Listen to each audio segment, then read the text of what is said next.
কখনো কারো দীর্ঘশ্বাসের কারণ হবেন না। মানুষের দীর্ঘশ্বাস খুব খারাপ জিনিস।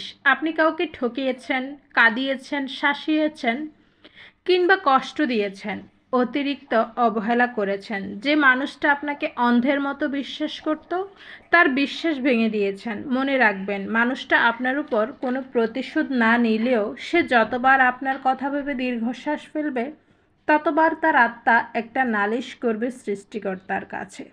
কাউকে ঠকিয়ে যতই সুখের সাগরে ভাসেন না কেন, কারো মনে আঘাত দিলে তার শাস্তি আপনি দুনিয়াতেই পেয়ে যাবেন।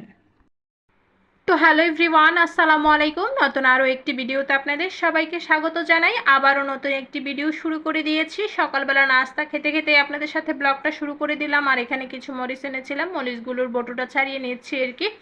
তো আজকে হচ্ছে একটা ডেজার্ট আইটেম শেয়ার করব, বাকলাবা। এটা খেতে কিন্তু অনেক বেশি মজার, দেখেই বুঝতে পারছেন কতটা লোভনীয় লাগছে। তো এটার জন্য আমি হচ্ছে নিয়ে নিলাম 1 কাপ কাঠবাদাম আর নিয়ে নিব 1 কাপ পেস্তা বাদাম। তো আপনারা চাইলে পুরোটাই পেস্তা বাদাম নিতে পারেন। তো আমি এখানে দুটো বাদাম ছিল, দুটো থেকে 1 কাপ করে নিয়েছি। বাদামটাকে অবশ্যই গুঁড়ো করে নিতে হবে। তো আমি ব্লেন্ডারে গুঁড়ো করে নিয়েছি, আপনারা চাইলে যেভাবে পারেন সেভাবেই গুঁড়ো করে নেবেন। আর এখানে লাগবে হচ্ছে 100 গ্রাম বাটার। বাটারটা আমি গলিয়ে নিয়েছি। আর এখানে চমোসা বানানোর জন্য আমরা যে শিটটা ব্যবহার করি, এই শিটটা লাগবে। তো আপনারা চাইলে দোকানে কিনতে পাওয়া যায়, সেই শিটটা ব্যবহার করতে পারেন। আমি কিন্তু শিটটা বাসায় তৈরি করে নিয়েছি। আর এর রেসিপিটা যদি আপনারা দেখতে চান, অবশ্যই কমেন্টসে জানিয়ে দিবেন, আমি আপনাদের সাথে শেয়ার করার চেষ্টা করব। তো যে ট্রেটাতে আমি হচ্ছে ডেজার্টটা তৈরি করব, একটু বাটার ব্রাশ করে নিলাম, তারপরে হচ্ছে একটা শিট দিয়ে দিব, তারপরে আবার বাটার ব্রাশ করে আবারও আরেকটা শিট দিয়ে দিব, এভাবে 6টা লেয়ার দিয়ে দিব।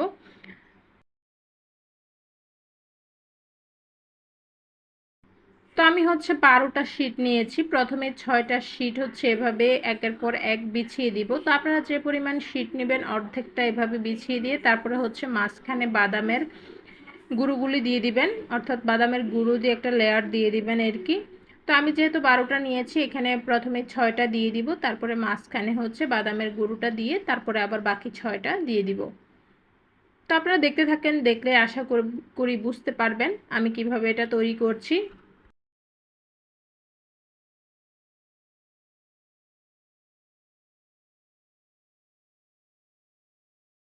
তো শিটগুলি সেট করা হয়ে গেলে এখন হচ্ছে কিছু বাদামের গুঁড়ো দিয়ে আমি আরেকটা লেয়ার দিয়ে দিব, তারপর হচ্ছে বাকি শিটগুলি আবারও একে একে এভাবে বাটার ব্রাশ করে বিছিয়ে দিব।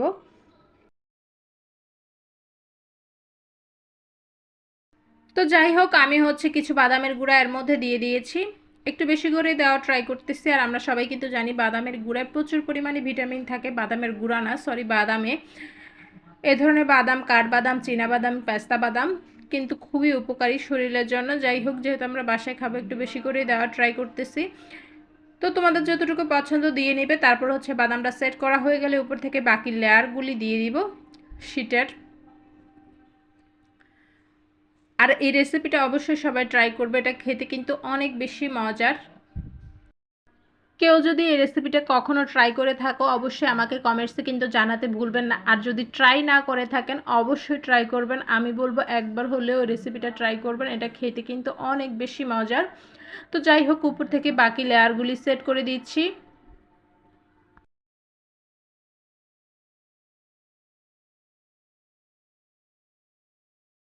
সবগুলো শিট কিন্তু আমি একইভাবে সেট করে নিয়েছি। এখন হচ্ছে একটা ছুরির সাহায্যে শেপ দিয়ে নিব। আমি স্কোয়ার শেপের তৈরি করব। আপনারা চাইলে এটা কোনাকুনিভাবে শেপ দিয়েও তৈরি করতে পারেন।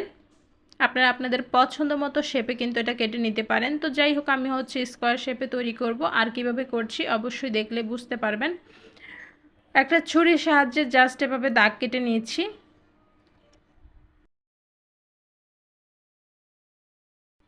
তো এই প্ল্যাটফর্মে কিন্তু বেশ কিছুদিন ধরেই কাজ করছি। কিছুদিন বললে ভুল হবে, প্রায় অনেক দিনই হয়ে গিয়েছে। তো অনেক ধরনের মানুষের সাথে কিন্তু পরিচয় হয়েছে। এক একজন হচ্ছে এক এক ধরনের, এক এক মন মানসিকতার। তো যাই হোক, এরই মাঝে যারা আমার পাশে আছেন, আমাকে খুব সুন্দর সুন্দর কমেন্টস করে উৎসাহ দিচ্ছেন, তাদেরকে অসংখ্য ধন্যবাদ জানাই। আসলে ধন্যবাদ জানালেও কম হবে। তো যাই হোক, এভাবে আমি সমান করে কেটে নিয়েছি। কেটে নেওয়া হয়ে গেলে আমি ওভেনে এটাকে বেক করে নিব আর কি। 180 ডিগ্রি তাপমাত্রায় আমি হচ্ছে ওভেনটাকে 10 মিনিট আগেই ফ্রি হিট করতে দিয়েছিলাম, আর হচ্ছে এটাকে বেক করে নিব 20 মিনিটের জন্য।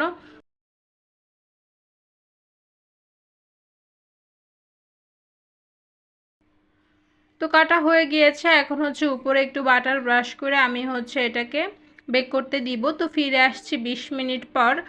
তো এটা বেক হতে থাক, এরই ফাঁকে কিন্তু আমরা একটা চিনির শিরা তৈরি করে নিব, যেটা এই ডেজার্ট তৈরিতে আমাদের প্রয়োজন হবে।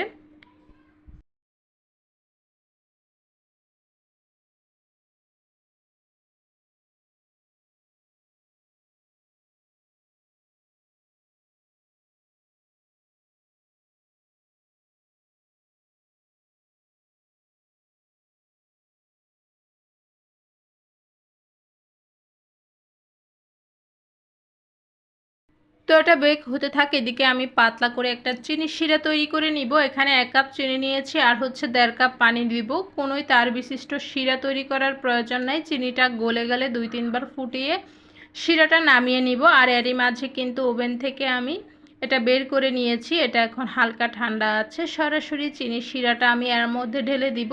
খুব সুন্দর করে ডেজার্টটা চিনির শিরাটা স্যুপ করে নিবে। তো তারপরেই কিন্তু আমাদের ডেজার্টটা তৈরি হয়ে যাবে। কিছুক্ষণ এভাবে রেখে দিব, বাস ঠান্ডা হলে সার্ভ করব। এটা খেতে কিন্তু অনেক বেশি মজার। তারপরে একটু সৌন্দর্যের জন্য উপর থেকে আমি পেস্তা বাদামের গুঁড়ো দিয়ে দিব আর কি।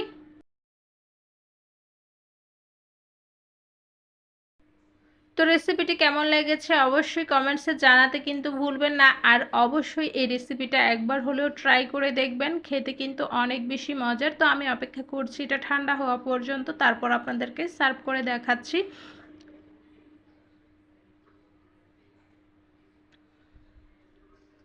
তো এই তো হচ্ছে আমার ডেজার্টের ফাইনাল লুক। দেখতেই কিন্তু অনেকটা লোভনীয় লাগছে, তাই না? তো আশা করি এই ভিডিওটি আপনাদের ভালো লাগবে। ভালো লাগলে অবশ্যই আমার সাথে থাকবেন।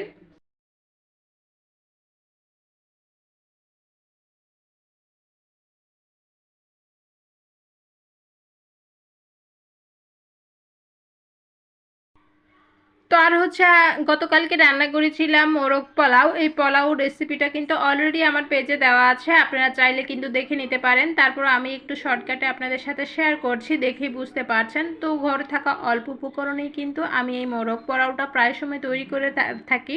তো যেহেতু একবার খুব সুন্দরভাবে শেয়ার করা হয়েছে, তো সেভাবে আর শেয়ার করা হয়নি। তো ভাবলাম আপনাদের সাথে রেসিপিটা একটু এভাবেই দেখিয়ে দেই আর কি। তো আগেরই যেহেতু ভিডিও করা থাকে, ভিডিও করার ঝামেলাও একটু কম হয়। তো আপনাদের ভালো লাগলে অবশ্যই আগের ভিডিওটা দেখে নিতে পারেন। আর এটা দেখলেও হবে, যারা অভিজ্ঞ তারা কিন্তু বুঝতেই পারবেন। ওভাবে আর শেয়ার করছি না। সব মশলা দিয়ে দিলাম, আদা রসুন ধনিয়ার গুঁড়া জিরার গুঁড়া কিছু আস্ত মশলা, 1/2 কাপ টক দই দিয়ে খুব ভালো করে ম্যারিনেট করে কিছুক্ষণ রেখে দিব আর কি। তারপরে হচ্ছে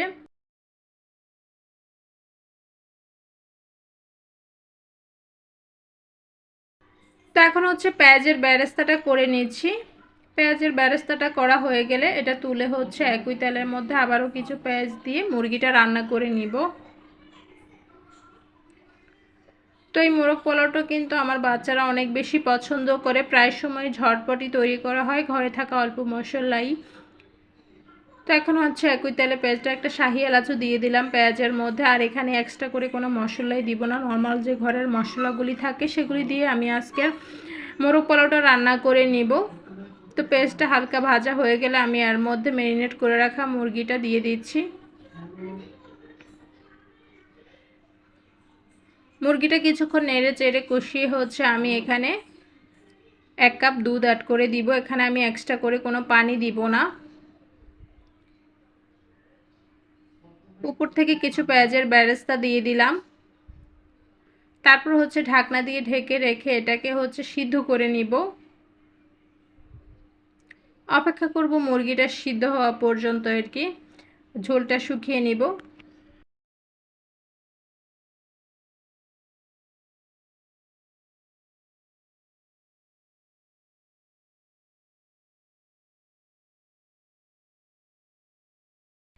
তো মুরগিটা কিন্তু রান্না করা হয়ে গিয়েছে। আর এখন হচ্ছে অন্য একটা পাতিলে আমি কিছু পেঁয়াজ কুচি, কিছু আস্ত মশলা দিয়ে দিচ্ছি, কিছুক্ষণ ভেজে নিব। আর এখানে আমি 500 গ্রাম চাল নিয়েছি।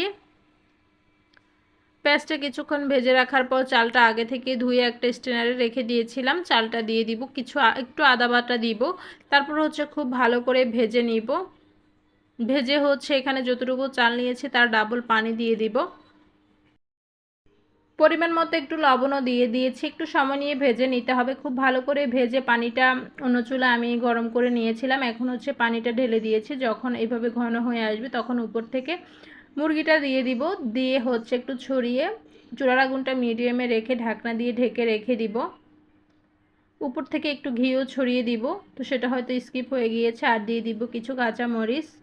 তো এভাবে কে কে রান্না করেন অবশ্যই কমেন্টসে জানাতে কিন্তু ভুলবেন না। আর পেঁয়াজ বেরেস্তার কালার কিন্তু ঠিকই আছে, জানি না এখানে ক্যামেরাতে কেন এরকম আসছে আর কি। তো উপর থেকে একটু হচ্ছে কেওড়ার জল দিয়ে দিয়েছি। এখন হচ্ছে দমে রেখে দিব। তো ফিরে আসছি 20 মিনিট পর। 20 মিনিট পর ঢাকনা সরিয়ে নিলাম, আর উপর থেকে কিছু কিশমিশও দিয়ে দিয়েছি। তো যাই হোক, এই তো আমার মোরগ পোলাও কিন্তু রেডি। তো ভালো লাগলে অবশ্যই কমেন্টসে জানাতে ভুলবেন না। আজকের মতো বিদায় নিব, নতুন আরও একটি ভিডিও দেখার আমন্ত্রণ জানিয়ে। ততক্ষণ পর্যন্ত সবাই ভালো থাকবেন, সুস্থ থাকবেন। আল্লাহ হাফেজ।